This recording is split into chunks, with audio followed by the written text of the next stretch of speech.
There you go.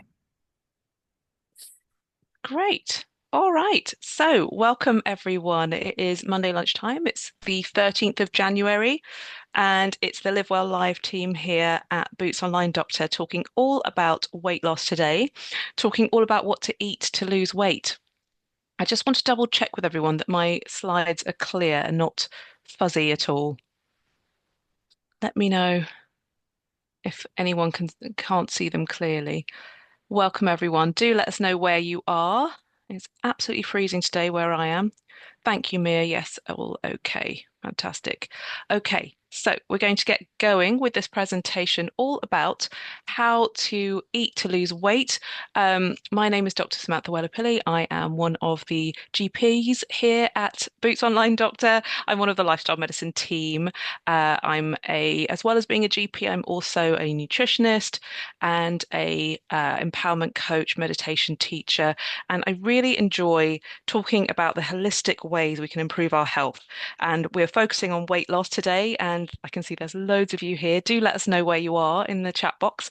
And today, as ever, I'm joined by my colleague Ruth, who's going to say hello also.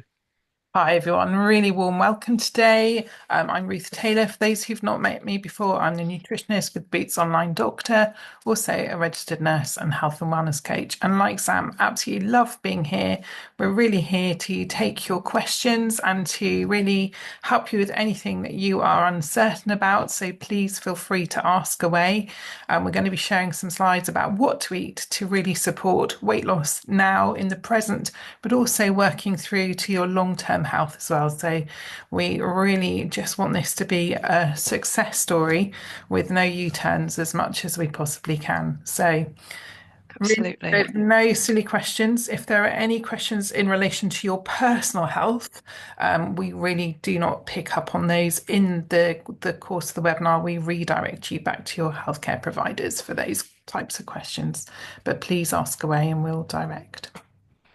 Absolutely. Absolutely. So, without further ado, we just wanted to let you know that these webinars are your weekly point of contact with us, the lifestyle medicine team here at Boots. We're here to support you on your weight loss journey, as Ruth and I have both said, with really straightforward advice and hopefully advice you can implement really effectively on your own personal weight loss journey.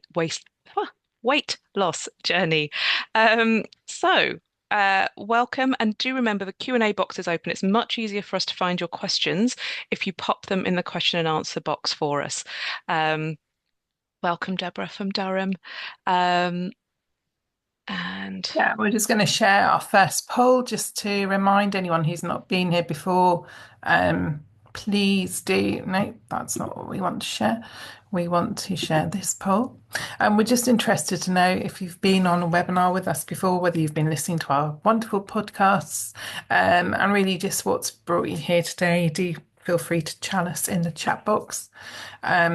This is completely anonymous, so please feel free to fill this in. yes, let us know where you've got to, um, and where you find yourself on this journey. Hold on a tick. I'm just moving a few things around my screen. Um, so whilst you're having a look at that poll, I'd like to talk to you about um, these charts that you can see in front of you.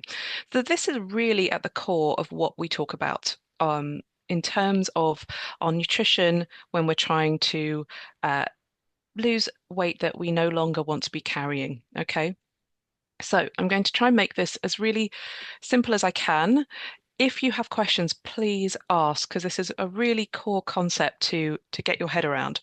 So this slide shows two graphs. They're all about blood sugar balance and how it impacts our habits.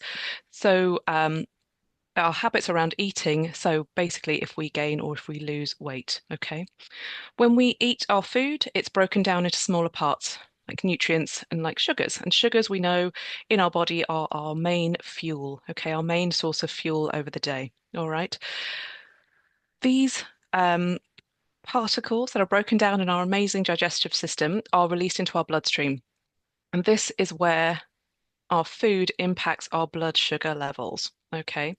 And if we look at these graphs, we can see the impact of a high sugar diet over the day and the impact of a lower sugar diet over the day in sort of gross terms on the red side and the green side. Okay. So I'm going to start with the red side. Okay. So the red side you can see is this kind of roller coaster appearance, has this roller coaster appearance.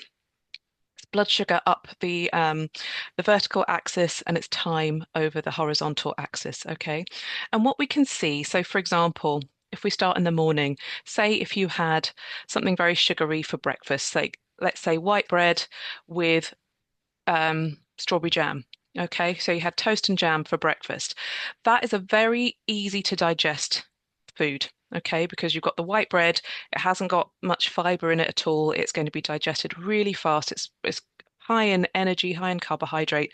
That strawberry jam, very sugary, a lot of very easily digested sugars in that. So your body's going to digest it super fast and release those sugars into your bloodstream. So you get that big spike to start with. Okay.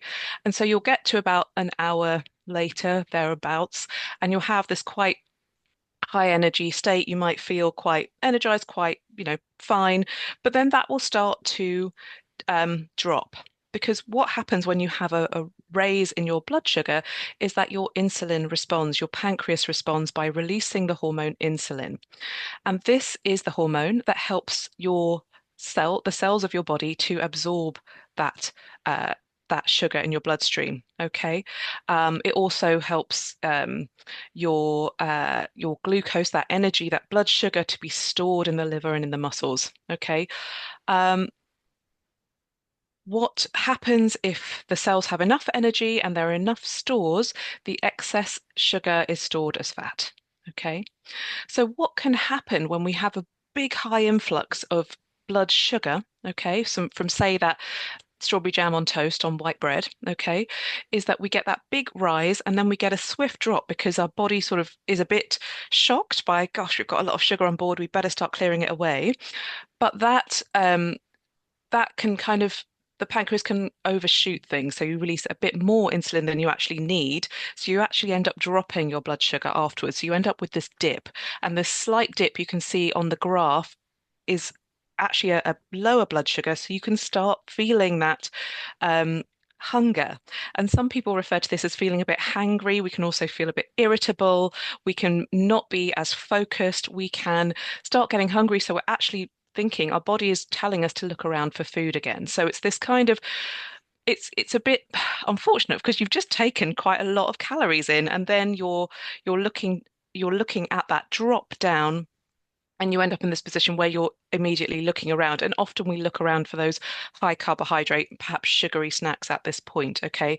And the same thing happens. So say it was, you had your breakfast and then maybe it's 10:30 or so and you're looking around for a chocolate biscuit, something like that, just to take that edge off that slump in your blood sugar. Okay. And you can see how that could end up happening multiple times over a day.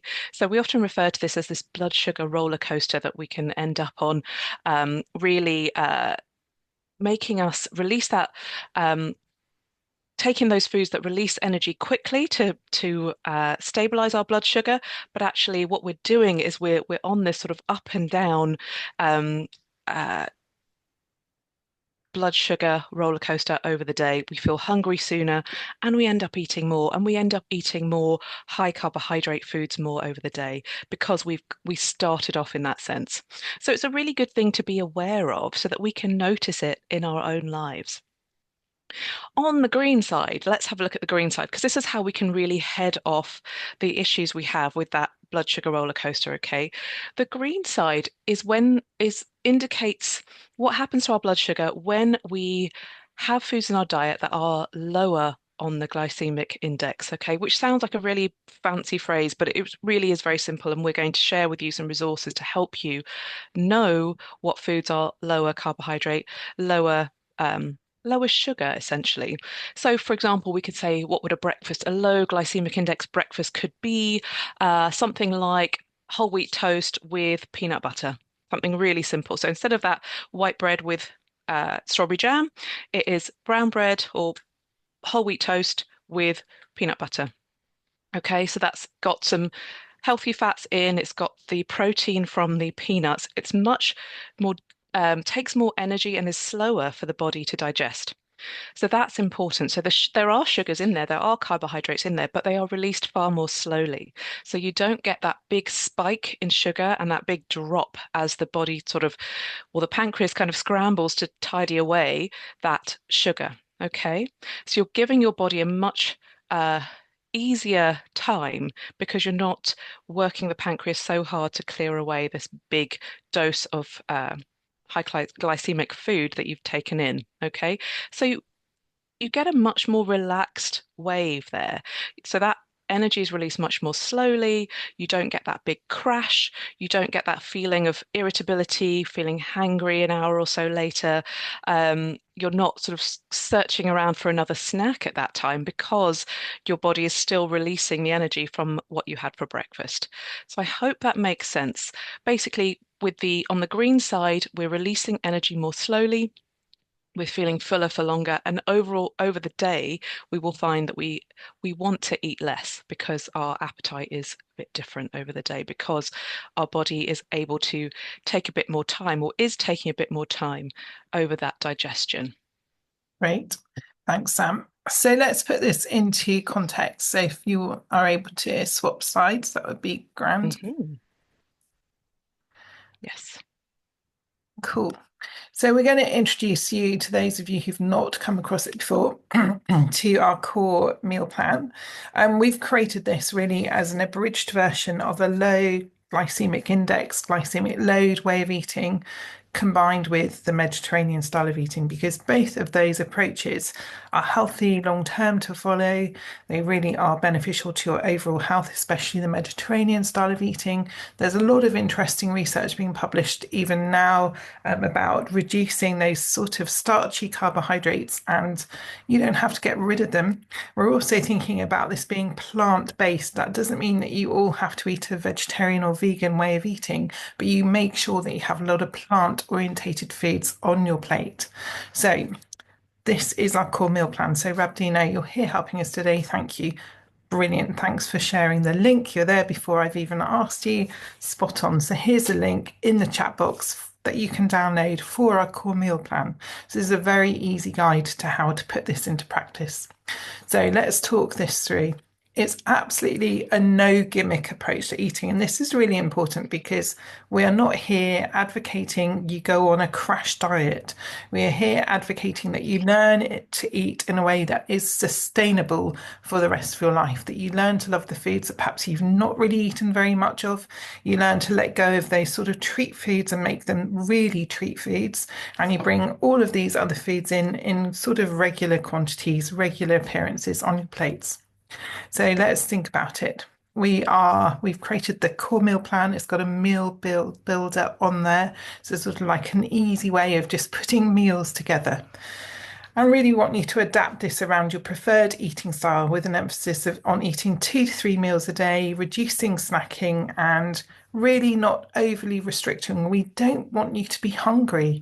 That's absolutely crucial to your long-term success. We know that the research tells us if you really crash down how much you're eating and you're restricting, then the knee-jerk response will become that you at some point overeat or you will have a binge episode. We want you also to be thinking about feeding your microbiome. This is a really interesting area of research, and there's a lot of interesting research being published around the microbiome and its importance in terms of not only our health, but in terms of helping us to maintain and sustain a healthy weight.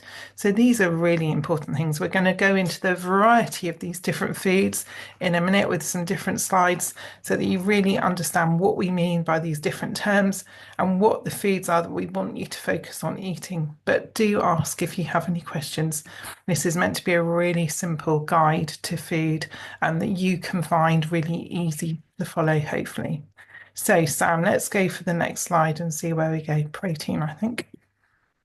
Yeah. Protein. Would you like me to talk about protein, Ruth? You are welcome to, yeah.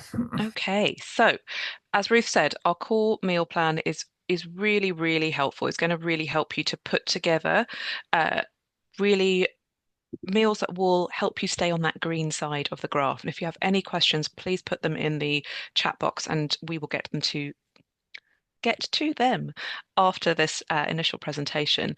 Um, so what we what we really want to talk about with protein is protein can really help you to manage your energy levels over the day, and really reduce those cravings. So, like we saw on the graph, on the green side of the graph, when we change that breakfast to whole wheat toast and peanut butter, because there is a good amount of protein in that peanut butter, you can see that the energy released is much more slow. So you don't get those cravings that you would get with the super sugary option. Of course, this is just an example. It's not that the only thing we recommend is peanut butter. Of course, lots of you may have aversion to peanuts or nuts in general, but we can think of some lots of examples of good breakfast. Let's see, we could have a boiled egg on whole wheat toast. You could have a porridge with nuts, with fruits, with seeds. You could have soaked as like a bircher muesli overnight. You could do, there are so many things you could do, and my mind is slightly going blank. If you like kippers, that's a great one. Let's have some nice oily fish in the morning with some protein and good healthy fats. But what we really want to do is increase that sense of fullness, keeping you fuller for longer so that you're not reaching for the snacks at mid-morning, so that you're not having those physiological highs and lows of blood sugar um, that are sort of really influencing your hunger over the day. And I know a lot of us will experience or have experienced cravings in our lives, like maybe on a daily basis. Have a think about what it is that you're eating. Could that red side of the chart apply to you? And it's okay if it is. Actually, it's a great awareness because you can make a change. And if you understand that, then you can see how you can implement these changes and practically make a difference to your blood sugar balance over the day. Okay. And then as we slowly repeat those changes, we become consistent with those changes, we can see ourselves more on that green side of the chart. And that's when the new habits, the new dietary changes, those new patterns become established and they become more of a long-term um, like the choices that you make become automatic and they're not things that you have to think about. Yes, we have to put a bit of effort in at the beginning to understand why. I always need to know why I'm doing something. I can't just be told something. I need to know why it is I'm being told to do something a certain way. But it's very basic, and this kind of low GI way of approaching food has been shown to be extremely effective in promoting health in the long term. And it's quite a straightforward one to stick with, that it's not faddy, it's not gimmicky, it's really working with our basic physiology. So protein is something that we really recommend with every meal. And protein could be meat based if you're a meat eater, it could be pulses based if you are more of a vegan or vegetarian, so that's chickpeas, lentils, different types of nuts. It could be a small piece of cheese. Eggs are a great source of protein. There are lots of options. Okay. We're looking for those lean meats. We're looking at fish, of course. Um, Quinoa has a good amount of protein in seeds. Um, we want to increase that sense of fullness over the day. Very much so. And we generally recommend that you start off by thinking about this in terms of being that zero point 0.8 grams per kilogram of body weight over a 24-hour period. I picked up on some research over the weekend, which I know you need to go and dive into. That's suggesting that people in their sort of post-menopausal phase may actually need even more than that. So I will go away and look at the research and see what the research is telling us, whether it's actually a good quality research that we would want to rechange our thinking around this on. But for now, I think that zero point 0.8 is your minimal amount per kilogram of body weight per day. If you can get that in, if you're a long way off from that, then just build it in gradually because shifting how we eat can really affect our gut as well. So you might want to gradually increase that. It can take a while to get to where you need to be. It's surprising how much you may need to eat over the course of the day. We're now going to talk about healthy fats. So let me talk about those if that's okay. So when we're thinking about healthy fats, we need to ensure that we're eating a good balance of the really healthy fats. And by healthy fats, we often are talking about the omega-3 fats. We know that those omega-3 fats can help to reduce inflammation, and those foods in our diets can really help to reduce heart disease, certain cancers such as bowel cancer and premature death, as well as obesity. So it's a really important factor. It is a core element of the Mediterranean style of eating. So we really want you to really adopt these fats as part and parcel of a healthy long-term diet. There's a lot of evidence when we're looking in this lifestyle medicine world, there's a lot of evidence that really incorporating these healthy fats from foods into your diet can really help to reduce all causes of inflammation in your bodies and can also help with things such as mood problems. They're very different to the other types of fats, which can be a little bit pro-inflammatory. So they're the foods that can cause or create inflammation in our bodies. So those are the foods associated with baked goods or fried foods. They could be through the story around fatty meats is confusing. The research is confused. So a small amount of red meat with fat in is thought to not be totally unhelpful, but we want you to just be thinking about the oily fish, the avocados, the nuts, the seeds, and things like olive oil. They're really great sources of healthy fats. And we want you to be thinking about getting these in a diverse way across the course of the week.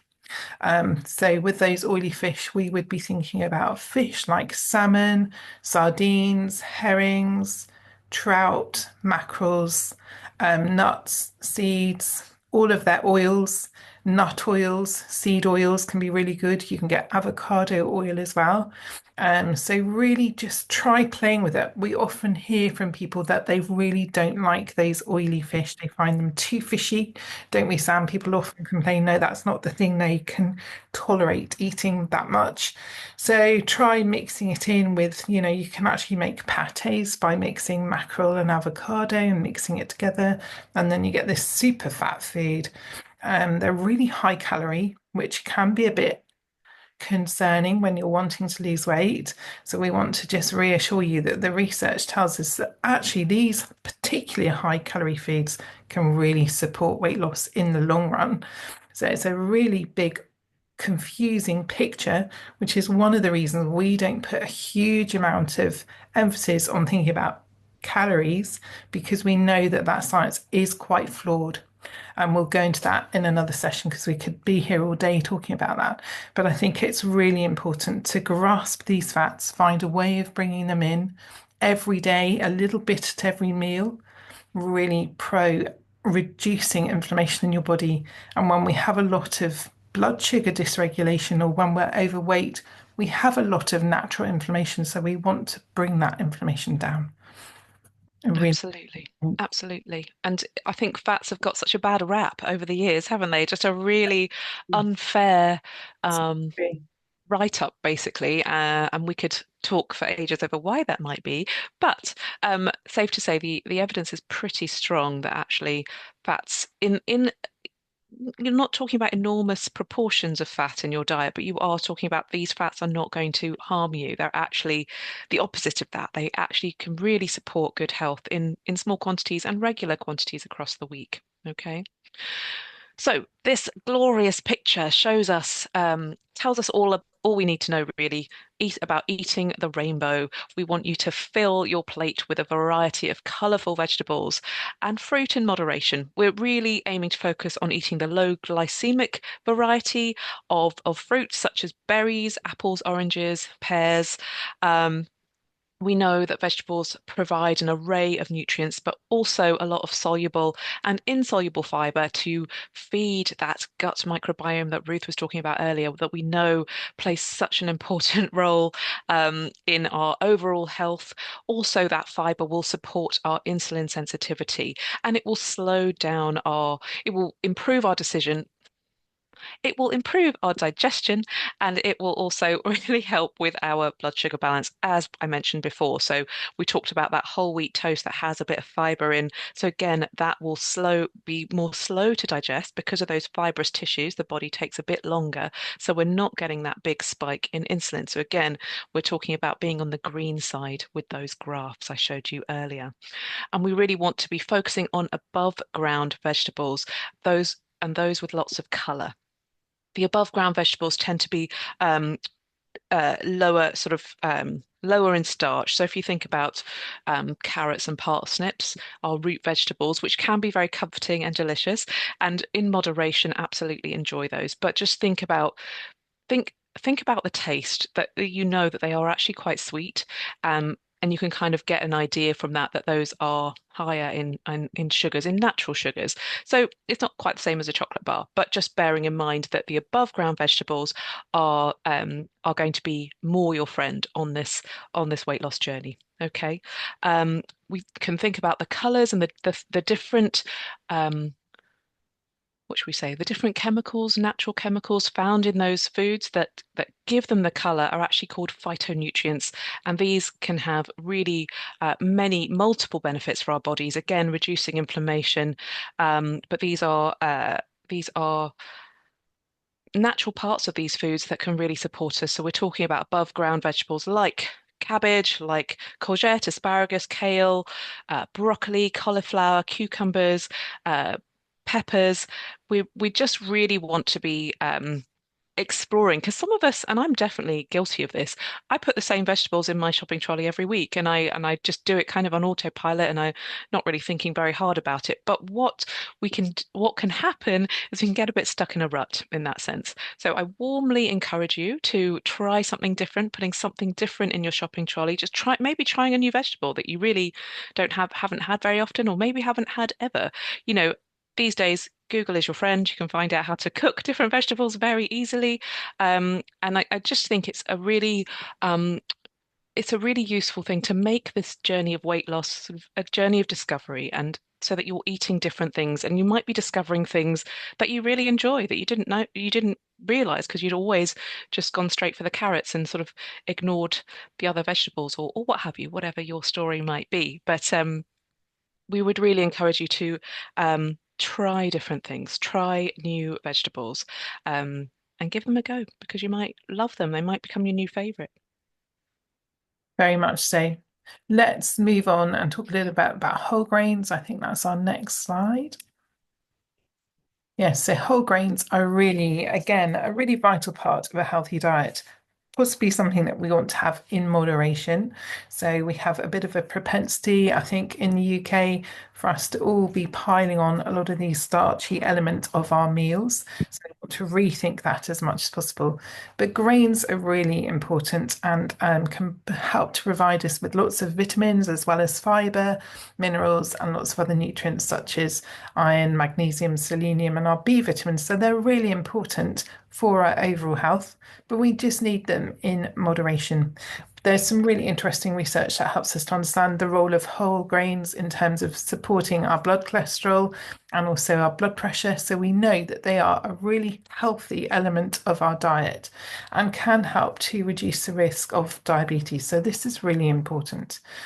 But when you're looking at packaging, what you need to be looking for is that word whole grain or 100% whole wheat, because what happens in the manufacturing is a lot of that wholeness is removed in that manufacturing processing element of food production. So we really want to be thinking about where we're going to be getting those whole grains from, what they look like, how manufactured or how processed they've been. So if you're eating oats, have a look. There's quite a big difference between whole oats and milled oats. So have a look in the supermarket next time you are thinking about buying some oats. You can actually see whole oats are almost twice the size of a milled refined oat. So it's going to take a lot longer to break down in your system. It's going to be much more supportive of your blood pressure, your blood sugar over the longer term because it takes longer to process. This is really important for us to be thinking about. Other grains that you can consider eating are things like rye, quinoa, bulgur wheat, barley. Brown rice is a particular favourite of mine. I find it really delicious. But again, when we're adding that onto our plate, we probably want to be thinking around tablespoon measures. So maybe 2 to 3 tablespoons would be an adequate amount. If you're thinking about potatoes, you want to be thinking about those low glycemic potatoes. So, in terms of the amount of sugar that potatoes have in them, then we'll be looking at that from a glycemic element of how quickly those potatoes are going to have an impact on your blood sugar. So, we obviously, based on everything we've been talking about today, what we want is for your blood sugar to be as stable as possible. If we add potatoes onto our plate, the best potatoes, the lower sugar potatoes, are the new potatoes. And that's because they've been under the ground for less time, they've got less starch in them, so they're going to have less sugar in them. If you combine a little bit of whole grain or starchy carbohydrate like a new potato with protein and vegetables, the overall effect of that meal is going to be much lower in terms of that glycemic response. So that's why putting a plate together is really important, and thinking about quantities and amounts becomes a sort of really sort of an easy way to be thinking about how to create a healthy plate of food. So I hope that's helpful and makes sense. But if you have any questions, don't hesitate to ask. And then one of my favorite topics. What Oh, about I the skipped. hydration? Sorry. You skipped. I skipped. I'm sorry. Yeah. Do you want to go for this or shall I quickly rattle? Go for it. Go Yeah, for I it. love this story about hydration. I think because I was such a natural non-hydrated person. I probably was like a dried up prune for a huge amount of my life. And over the last few years, I have learnt the importance of drinking water. So, water is really important. We talk about clear fluids because we know that some people really struggle initially with drinking water. But actually, the research tells us that actually being adequately hydrated can really help with fat loss. Being dehydrated is actually associated with weight gain.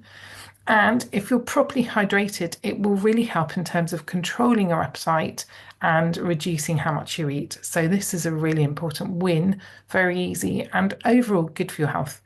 Now, if you're somebody who's naturally how I used to be, on the sort of low intake of fluids, don't drink very much, find that you sort of lean into tea and coffee a little bit more than you would necessarily fruit teas, as I can see Liz is asking, or water, then we would recommend that you gradually increase that amount because your bloodstream, your electrolytes in your blood will need to adjust. So we don't want you to start flooding in huge amounts of clear water when it's something completely new for you. The other side of that coin is this, if you're flooding in loads, then you're going to find that you're going to wee loads and perhaps not get the overall benefit of that in a healthy way. So gradually increase over the course of a couple of weeks. Aim to get up to that at minimum of 1.5 to 2 litres, unless for any reason, for any health reasons, you have been put on a fluid restriction by a medical professional, in which case please adhere to that fluid restriction. Somebody's asked about fruit teas. Yes, as long as they don't have caffeine in, they are absolutely fine. Interesting question about rehydration dissolving tablets. I did look into those. You need to be really careful. A lot of them have got added sugar in. We can pick up on that later if we have time. But in principle, the clean rehydration salts are beneficial, but you have to really check the labels. Yeah, cool. Sam. And remember that the rehydration salts are obviously there if we're ill, we're to rehydrate. So actually the sugar is necessary if you're poorly and you're trying to rehydrate, your cells need sugar, need a bit of salt. So that's why there's sugar in them. But if you're having them on a kind of day-to-day basis, we want to be just making sure they're nice and as simple as possible and they are hydrating you as well as possible. Okay, but we want to also bear in mind if they're very sugary, we again are looking at that red side of the graph because that's the same if you were, having uh, you know, the jam on toast to having um, a drink of a full sugar fizzy drink, let's say, you'd still get that same spike. Um, so just bearing in mind, a really good question. So again, there's a couple of questions about drinks. Just have a look at the labels because we really wouldn't, we'd want things, if you need something to be sweet, I would or flavored, not necessarily sweet, because we're trying to, it's the sweet flavor that actually is what is getting us into trouble on that red side. So if we can not have to have as much sweet flavor in our day, that will really help us on our weight loss journey. Okay. I know that might not be what anyone wants to hear on this call, but that is where we run into problems often. And it's often also the artificial sweeteners that also produce a insulin response. So also make our pancreas work really hard because some of these artificial, well, all of these artificial sweeteners, our body is an ancient thing and it's a primal thing and it doesn't recognize the difference between sugar and a fake sugar. So let's just be really mindful of what we are eating and drinking over the day. Okay. Um, so we are moving on to our key take-home messages. Oh, I'm sorry, I skipped again. Um, so basically, we're talking, these are what we've talked about, and we really wanted to simplify because there are so many things we could talk about today about what to eat on a weight loss journey, but our primary message is that blood sugar balance, is that eating over the day and drinking over the day to keep our blood sugar nice and happy and healthy and as even as possible. So we don't have those big swings, that blood sugar roller coaster that can really derail us because our physiology is telling us when we have that dip that we're hungry, that we need something sweet, that our blood sugar is really low, and it is a little bit low, and but then we're sort of overshooting and overshooting, and we're not finding that nice balance. I think those graphs are actually really good once you get your head around them. They're really helpful. We talked about eating whole food, so avoiding as much processed as we can, understanding our foods a bit better, and we talked about hydration. Really, really, really helpful. So we are going to move on from our slide presentations. I'm going to stop sharing, Cool. and we're going to have a look at your Yeah, and questions. while we're coming to your questions, we've just launched a poll to hear from you what you might do differently based on coming along this week. So thank you for that. And also there's a poll I might share with you earlier. While we're here sharing resources, actually, the team at Boots Online Doctor have asked us to share a Google form with you today. They are considering making a series of webinars, a series of videos, weight loss exercise videos, and they would be interested to hear from any of our webinar attendees if there is anyone who would like to be involved in that. Initially, if you fill in the form, it is just a register of interest. So I'm going to go and find, hopefully, the link for that, and then I can share it with you. Okay, so Sam, I'll just dig that out. Thank you. Thank you. There's a question. So I'm just looking at the Q&A box. There's a question about rewatching previous or older webinars. Yes, they're all on our YouTube channel. If you look up Boots Online Doctor on YouTube, you will find us. The podcasts are on there too. But I think, Rabdino, you might be able to share the webinar replay channel as well in the chat box when you have a moment. Thank you. Um, Okay, I've got a Okay. question here. I've been diagnosed with type 2 diabetes, also not sure if having gallbladder removed affects diet. Okay, so if you have type 2 diabetes, then a low GI diet is brilliant for you. So really, you're managing your blood sugars over the day. So that's how this, so I think this topic is very relevant to you. Whether you're on medication or not, I can't comment. You haven't mentioned, and we can't really, if you're on insulin, that might be a different story. But if you are managing your diabetes with diet, going for a low GI approach can really help, and losing weight will really help as well. To Because what we're looking at with that, I don't like the word diet, and I'm sorry that I keep using it, but it's habit. But we're looking at it's an approach to eating. It's the way we choose to eat over the long term, not just the word diet seems to indicate a very short term change. And what we really want for everyone here is a long term change in their health, in their level of inflammation. And almost as a side effect, there will be weight loss that goes with that. But as you start taking care of your body in a different way, you've come to this weight loss webinar, you're wanting to know more, you're wanting to learn about what is the evidence showing us. And really, a low GI approach can be such a healthy way to approach giving your body a really nutritious and quite potentially delicious way of enjoying our meals as we go forwards and as we lose weight. Um, so thank you for that question. Um, Right. will the food plan information be sent out? Or so we've already shared it. We can share it again. The core meal plan, which you can download. Um, if Rabdina, if we share that again, um, people can use that. Um, all types of nuts, including cashew nuts. Would cashew nuts be excluded? I don't see why. I mean, all nuts are fairly high fat, so you're probably that might be what you're questioning.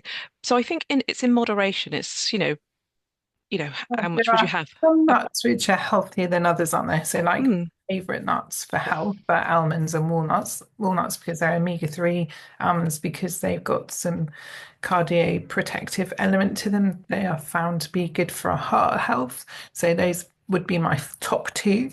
Cashews do fit into a reasonable healthy, but again, it's just what Sam was saying, they're quite high in fat, so we need to be a bit cautious. Can we just, there's a couple more core meal plan questions, so it'd be good mm, with those. So somebody is saying to avoid snacks, is this essential or desirable?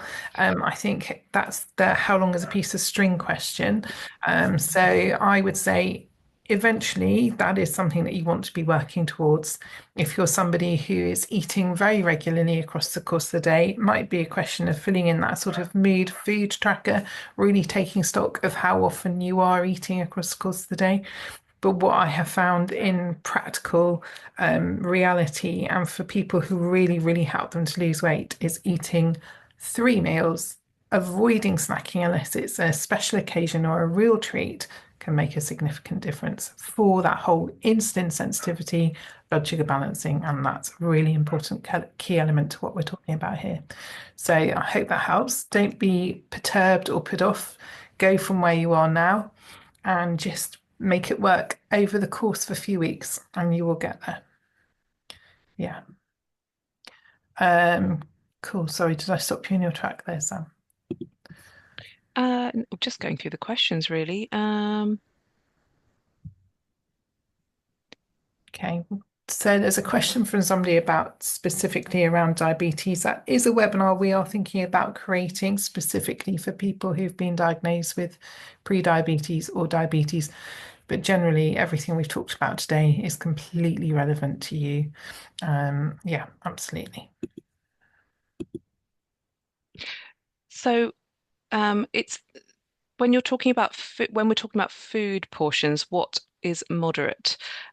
What kind of foods are you referring to? So we talked about portions of protein, that it's recommended to have that zero point 0.8 grams per kilogram. That is the sort of quantity of protein that is recommended over a day. So you would split that into your 3 meals over the day and build your protein that way. But please be a bit specific when you're about your question there. Um, a good alternative for peanut butter for those with a nut allergy. Hmm. I quite like avocado on toast actually. Avocado with some seeds, with a bit of Might put a bit of butter on whole wheat toast and half an avocado. That's quite a nice way to do it instead. Um, there's plenty of I guess I don't know what kind of situation you're talking about. Are you talking about a breakfast or are you talking about a lunch option? I quite have that for lunch quite often. It's quite nice with an egg as well. Um, there's a question about intermittent fasting. Yes, we talk about intermittent fasting on the website. We talk about, I think next week we might be talking about that more actually. So if you come along and talk about sort of ways to um, we can adopt that can support our eating, that can be powerful. Very much so. Yeah, we'll pick up on that next week because we realise that we tend to overrun in this webinar because there's so much to talk about. So we've decided to split it down into two webinars. So hopefully we will definitely be picking up on that. Um, Great. Somebody has put their email into the Q&A box as an interested party in the exercise videos. We'll try and pick that up and send you a form by email. So thank you for that. People are asking about protein powder. Actually, that's a really interesting question. Protein powder can be a supplement that you can use to add up your protein or to increase your protein intake. Interestingly enough, it doesn't have the same absolute impact on your blood sugar as protein that you ate would have. So, like a food form of protein is going to be more beneficial to your blood sugar management than protein powder. However, we do know that there are times when people will really struggle to reach that target amount. And so long as you're eating some protein and then supplementing with protein powder, that can work. There are some really clean protein brands out there.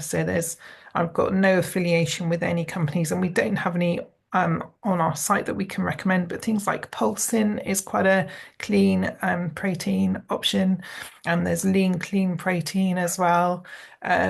I tend to look at the list. I don't know what you do, Sam, but I tend to look at what's on the ingredients list and go for the one which has got the least number of fillers and additives in. So that tends to be how I would choose my protein powders. Yeah.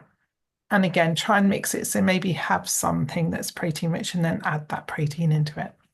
Somebody's asking about grapes. Did you? I don't know if you answered that, Sam. I didn't answer that. I didn't see that one. Yeah, Sorry. so there's a question in the chat box, and there's a question here about fruit. Somebody is asking in the chat box how many portions of fruit we would recommend a day. We would say 2 or 3 portions of fruit a day, and I would recommend sticking that in either to your meal or having it as a dessert with your meal, so that it's sort of getting away from that snacking as much as possible, and aiming to eat those low glycemic fruits. So they tend to be the sort of like apples and pears and citrus fruits, as long as you're fine to eat those.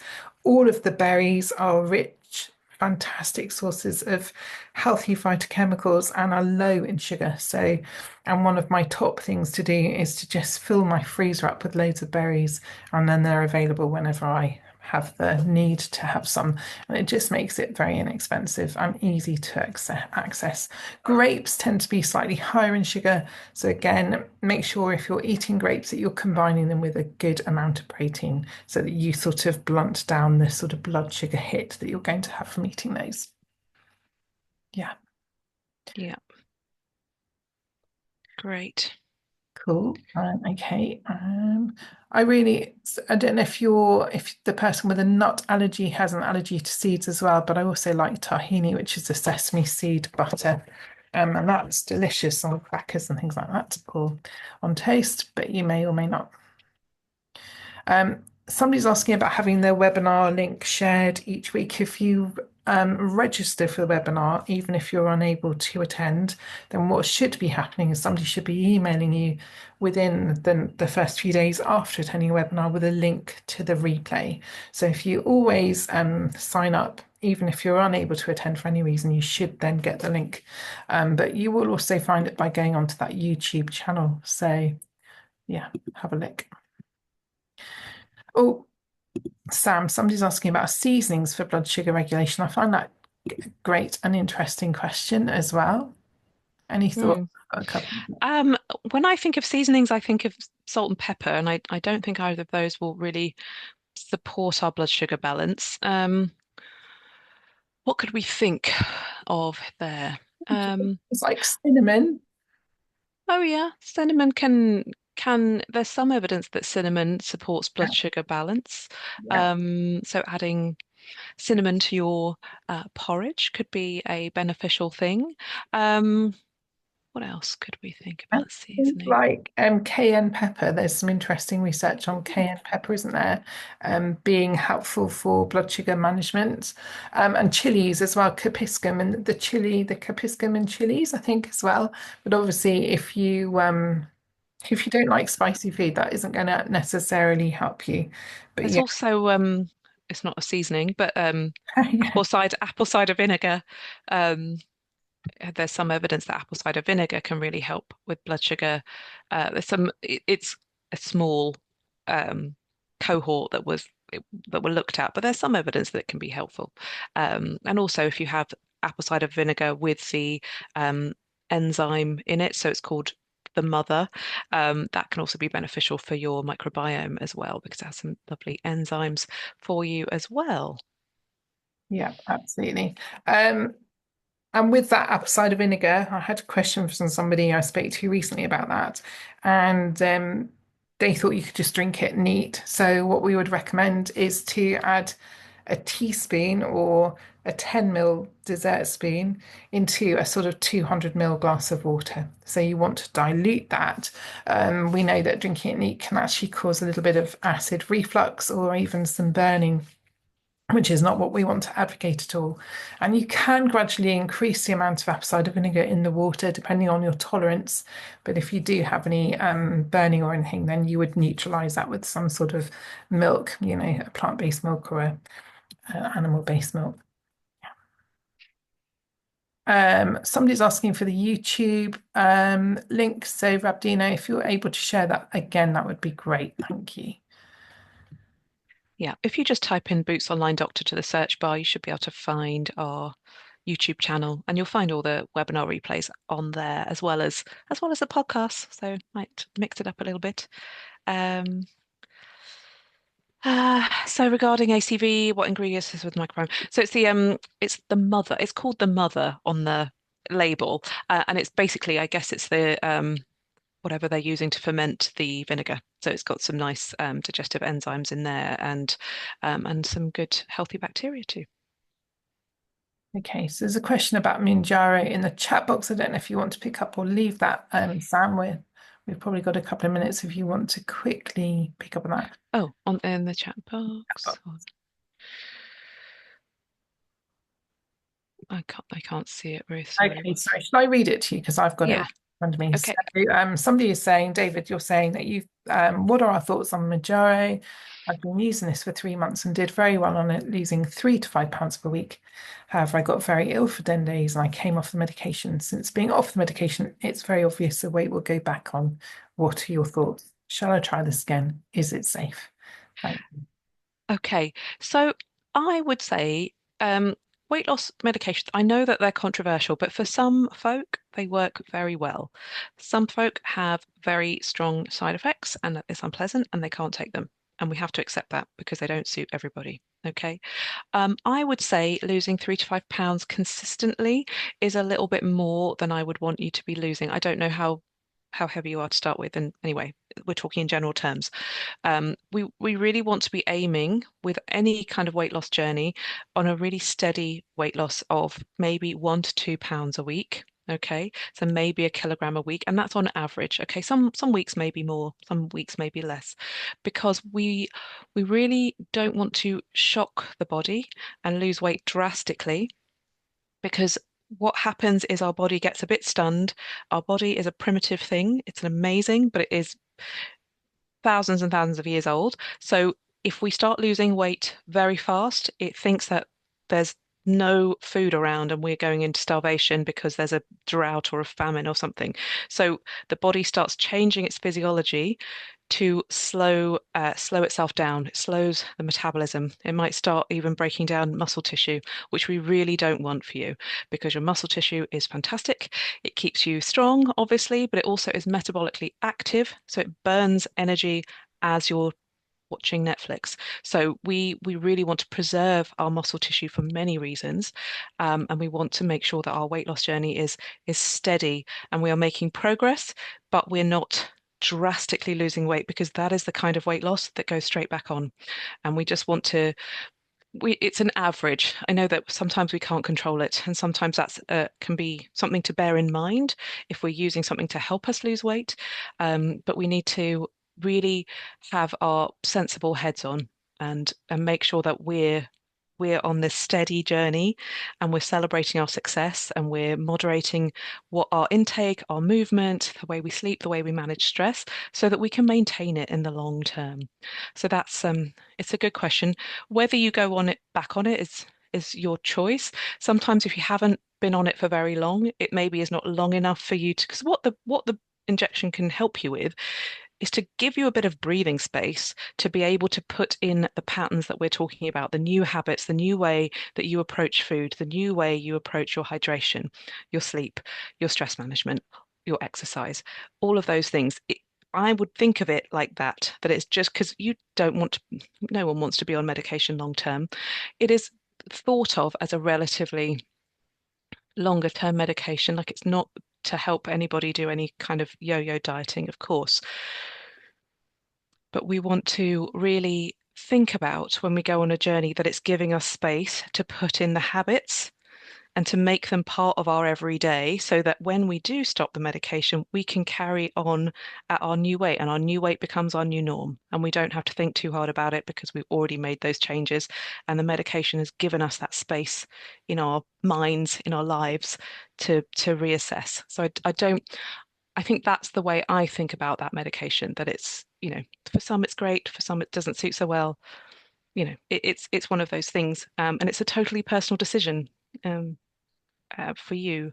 So I hope that helps you. I don't want to spend too much time talking about medication on this webinar because it's this other stuff that is so important that we're talking about because we want this to be a long-term change for you, not some kind of fad, some kind of gimmick that, you know, We want this it to be like, a long-term fix, really, don't we? So, yeah, and there's a couple of questions specifically from people about Mounjaro. So please email in to your medication provider and ask those questions directly to them.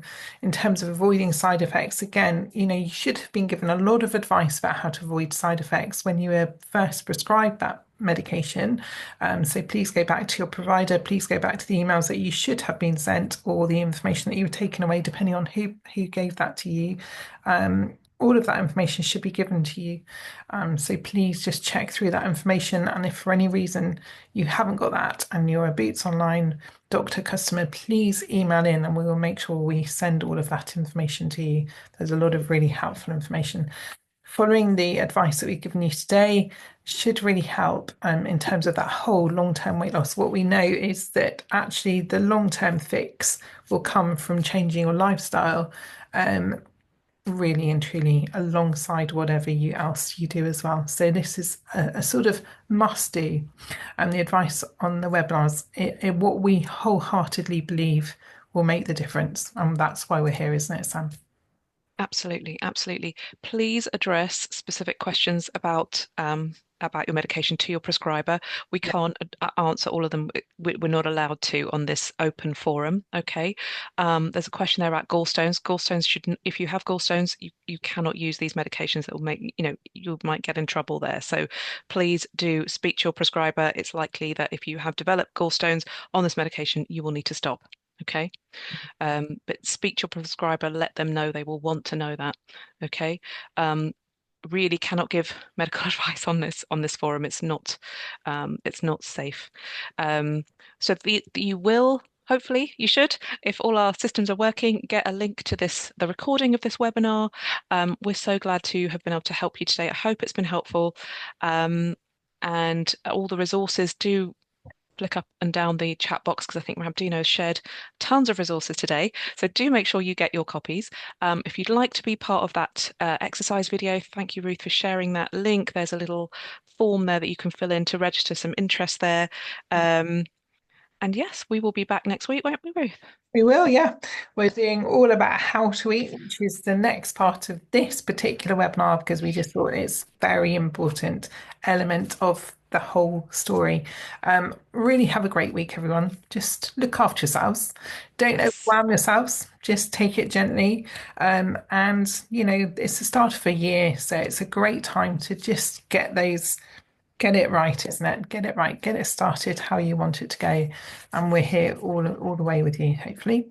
So yeah, good. Absolutely. Thank you for your amazing questions. This really makes it interesting for us as well to answer your questions and keeps us on our toes. Thank you. And yeah, we'll see you next week. Alrighty. Thanks, Rabdino, as well, so much. Thank you, Rabdino. Bye, Take- guys. Bye.